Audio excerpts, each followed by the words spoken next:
Hello बच्चों, चलिए प्रश्न को देखते हैं। प्रश्न है, एल्केन जल में विलय नहीं होते परंतु बेंजीन में होते हैं, क्यों?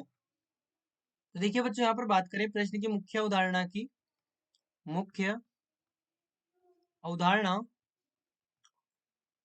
तो बच्चों जैसा कि हमें पता है कि यहाँ पर पहले तो देखिए हम एक स्टेटमेंट याद रखें जो कि होता है समान समान में समान में घुलता है। यानी कि जो ध्रुवीय यौगिक है, ध्रुवीय यौगिक ध्रुवीय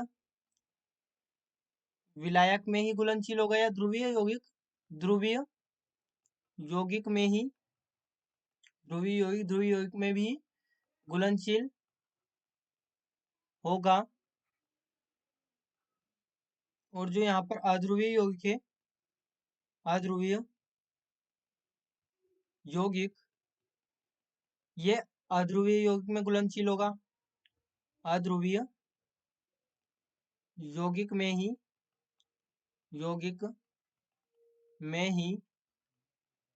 घुलनशील।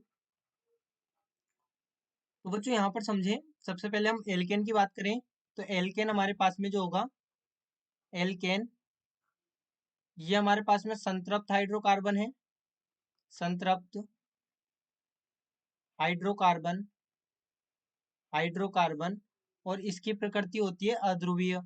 अध्रुवीय वहीं पर जो हमारे पास में बेंजीन होता है, बेंजीन ये हमारे पास में असंतृप्त हाइड्रोकार्बन है। असंतृप्त हाइड्रोकार्बन और ये भी अध्रुवीय होता है, अध्रुवीय। लेकिन बच्चों जो हमारे पास में यहाँ पर जल होता है H2O, ये इस प्रकार से मॉलिक्यूल होता है जल का, जल जिसमें यहाँ पर 2 लोन पेयर होंगे। अब जो जल है ये क्या होगा, ये ध्रुवीय यौगिक होता है। ध्रुवीय यौगिक है या ध्रुवीय अणु है। अब बच्चों यहां से हम समझ सकते हैं कि एल्केन बेंजीन में विलय होता है, क्यों?